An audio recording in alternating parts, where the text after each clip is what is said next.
மகாசக்தி ஜோதிடம் யூடியூப் சேனலில் பயணம் செய்கின்ற ஜோதிட ஆர்வலர்களே, ஆன்மீக நண்பர்களே, ஜோதிட மாணவர்களே, அனைவருக்கும் இனிய காலை வணக்கம். எல்லோரும் சுகமாக இருக்கிறீர்களா?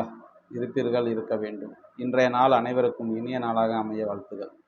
என்னுடைய தாய் தந்தையரை வணங்கி எனக்கு இந்த ஜோதிட கலையை அருளிய அனைத்து குருநாதர்களின் ஆசீர்வாதங்களும். குரோதி வருடம் 2024 ரிஷபராசி பலன்களை கணித்து தொகுத்து வழங்குபவர் உங்கள் அபிமான மகாசக்தி ஜோதிடர், மதுரை மாவட்டம் தே கல்லுப்பட்டி கணேஷ் ராஜா. எந்த காரியத்தையும் லாப நஷ்டம் பார்க்கும் குணமுடைய கலைநயமிக்க சுக்கிர பகவானை அதிபதியாக கொண்ட ரிஷப ராசி நேயர்களே, சுக்கிரனை ராசி அதிபதியாக கொண்ட நீங்கள் உங்களுடைய கிரக நிலைகள் என்று பார்த்தோமேயானால், கேது பகவான் பூர்வ புண்ணிய ஸ்தானத்தில் பயணம் செய்கின்றார். குரு பகவான் 12ஆம் வீட்டில் இருந்து உங்கள் ராசிக்கு ஜென்ம குருவாக இடப்பெயர்ச்சி அடையப் போகிறார். சனி பகவான் ஆண்டு இறுதியில் விரயஸ்தானத்திற்கு வரப்போகிறார். உங்கள் ராசியை சுக்கிரனும் புதனும் பார்த்து கொண்டிருக்கும் இந்த வேளையிலே இந்த புத்தாண்டு பிறப்பதால் குடும்பத்தில் அமைதி நிலவும், குழந்தை பாக்கியம் கைகூடும், பண வரவு அதிகரிக்கும், கல்யாண முயற்சிகள் கைகூடும், புதிய வாகனங்களை வாங்குவீர்கள். பாதியிலே நின்ற வீடு கட்டும் பணியானது மீண்டும் தொடங்குவதற்கும் ஒரு உத்வேகத்தை ஏற்படுத்தி கொடுக்கும். உங்கள் ராசிக்கு 4ஆம் வீட்டில் சந்திர பகவான் நிற்கும் போது இந்த ஆண்டு பிறப்பதால் எதிர்பார்ப்புகள் நிறைவேறும். பிரபலங்களின் பட்டியல்களில் இடம் பிடிப்பீர்கள். பணம் வர தொடங்கும். வழக்கு சாதகமாக வரும். வருடம் பிறக்கும் போதே நல்ல ஒரு தீர்ப்பு கிடைக்கிறதுக்கு வாய்ப்புகள் உண்டாகும். ராசிக்கு 8இல் செவ்வாய் மறந்திருப்பதால் சின்ன சின்ன விபத்துக்கள் வரும். முன் கோபம் அதிகரிக்கும். டென்ஷன் பயங்கரமாக இருக்கும். கணவன் மனைவிக்குள்ள மனக்கசப்புகள் வரும். யாருக்காவது ஜாமீன் கையெழுத்து போடுவதாக இருந்தால் தயவு செய்து போடாதீர்கள். அதே நேரத்தில் கூட்டு தொழில் செய்யாதீர்கள். 4 நபர்கள் இருக்கும் இடத்தில் கூடி நின்று பேசாதீர்கள். அப்படியெல்லாம் இருந்த கவனத்துடன் கையாளுவது இந்த ரிஷபராசி நேயர்களுக்கு ஒரு நல்ல மாற்றத்தை கொடுக்கும். செய்யும் தொழிலில் முன்னேற்றம் ஏற்படும். பதவி உயர்வு, சம்பள உயர்வு இந்த ஆண்டு கண்டிப்பாக கிடைக்கும். தண்ணீரில் கண்டம் இருப்பதால் இந்த ரிஷபராசி நேயர்கள் பெரிய பெரிய அருவிகள், கல் குவாரிகள், மணற்பாங்கான இடங்களுக்கு சென்று வருவதை குறைத்து கொள்வது நல்லது. சென்றாலும் கவனத்துடன் இருப்பது மிக சிறப்பு. இந்த ஆண்டு ஆலய தரிசனங்கள், ஆன்மீக பயணங்கள், பெரிய பெரிய தூரத்து பயணங்களுக்கு செல்வதற்கான வாய்ப்புகள் உண்டாகும். அதே நேரத்தில் பார்த்தீங்கன்னா 30/4/2024 வரை குரு 12ஆம் வீட்டில் இருப்பதால் சின்ன சின்ன செலவுகள் அதிகமாகி கொண்டே இருக்கும். ஆக்கப்பூர்வமான பணிக்காக வெளியிலும் கொஞ்சம் கடன் வாங்க வேண்டியிருக்கும். புண்ணிய தலங்களுக்கு சென்று வருவீர்கள். பூர்வீக சொத்தில் பாக பிரிவினை நல்ல விதத்தில் முடியும். வெளிநாட்டு பயணம் அமையும். அப்போ 1/5/2024 முதல் உங்கள் ராசிக்குள்ளே குரு அமரப்போகிறார். அப்போ ஜென்ம குரு என்பதால் பண விஷயத்தில் கவனம் தேவை. எவருக்காவது வாக்குறுதி கொடுப்பதோ, பணம் நகைகளை யாருக்கும் இரவல் தருவதோ வேண்டாம். உடல் ஆரோக்கியத்தில் கவனம் தேவை. அசைவான உணவுகள், கார உணவுகளை கொஞ்சம் குறைத்து கொள்வது உடலுக்கு நல்லது. அதன் மூலமாக வீண் செலவுகளை குறைத்து கொள்ளலாம். எனவே உடல் நலத்தில் அதிக கவனத்தை செலுத்துங்கள்.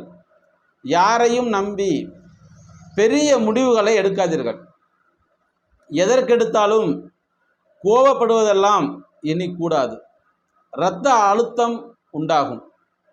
உணவில் உப்பு, காரத்தை குறைத்து கொள்ளுங்கள். உங்கள் கோபத்தை பிள்ளைகளிடம் காட்ட வேண்டாம்.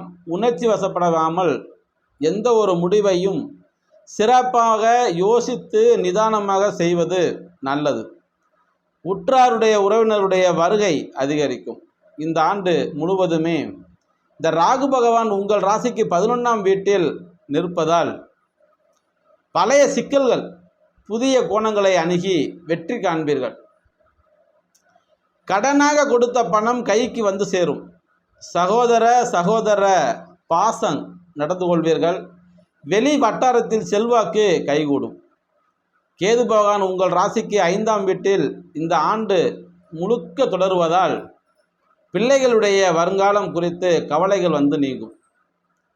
அவர்களின் உயர் கல்விக்காக அதிகம் செலவு செய்வீர்கள். தாய் மாமன் வகையிலேயே மனஸ்தாபங்கள் வந்து நீங்கும். எண்ணெயில் பொரித்த உணவுகளை தவிர்ப்பது நல்லது. எண்ணெய் பண்டங்களை தவிர்த்தால் மிக்க நல்லது. நீண்ட நாட்களாக நிலுவையில் இருக்கும் நேர்த்தி கடனை குடும்பத்தோடு சென்று முடிப்பீர்கள். சிலர் பழைய வாகனத்தை விற்று புதிய வாகனத்தை வாங்குவீர்கள். ஏற்றுமதி இறக்குமதி வியாபாரம் நன்றாக இருக்கும். பெற்றோர்களுக்கு உடல்நலக் குறைவு ஏற்பட்டு மருத்துவ செலவு அதிகரிக்கும். தொழில் வியாபாரத்தில் முன் யோசனையே தேவை. மற்றவர்கள் பேச்சை கேட்டு புதிய துறைகளில் முதலீடு செய்ய வேண்டாம். உத்தியோகத்தில் வேலைப்பளு அதிகரிக்கும். அரசு வேலை பதவி உயர்வுக்காக தேர்வு எழுதி வெற்றி பெறுவீர்கள். சம்பளம் கூடும். வெளிநாடு செல்லும் வாய்ப்பு வீடு தேடி வரும். இந்த ஆண்டு முழுவதுமே சனி பகவான் உங்கள் ராசிக்கு 10ஆம் வீட்டில் தொடர்வதால் உங்களுடைய திறமைகள் வெளிப்படும். பணபலம் கூடும். பொது விழாக்கள், கல்யாணம், கிரகப்பிரவேசம், சுப நிகழ்ச்சிகளை முன்னின்று நடத்துவீர்கள். வெளி வட்டாரத்தில் உள்ள புகழ் கௌரவம் உயரும். வெளிநாட்டில் இருக்கும் உறவினர்கள் நண்பர்கள் திடீர் திருப்பங்கள் ஏற்படும். நட்பு வட்டாரங்கள் விரிவடையும். குருவின் பார்வை உங்கள் ராசிக்கு 5, 7, 9ஆம் ஆண்டுகளில் மீது விழுவதால் இடங்களின் மீது விழுவதால் குரு உங்கள் ராசிக்கு 5ஆம் வீட்டை பார்ப்பதால் பூர்வ புண்ணியஸ்தானம், திருமணம் தடை, நீண்ட நாட்களாக குழந்தை இல்லாதவர்கள் குழந்தை பாக்கியம் கிடைக்கும். பிள்ளைகளின் பிடிவாத குறையும். மகளுக்கோ மகனுக்கோ நல்ல வேலை கிடைக்கும். பிள்ளைகளுக்கு சுபகாரியங்கள் நடைபெறும். அடிக்கடி கர்ப்பச்சிதைவு ஏற்பட நிலை மாறும். குழந்தைக்காக காத்திருப்பவர்களுக்கு கண்டிப்பாக இந்த வருடம் உங்களுக்கு குழந்தை பிறக்கும். உயர்கல்வி நல்ல விதமாக முடியும். திருமணம் கைகூடும். கலத்திரஸ்தானத்தின் மீது இந்த குரு பார்வை விழுவதால் திருமணம் கைகூடி வரும். தம்பதிகளுக்கிடையே அந்த நெருக்கம் அதிகரிக்கும்.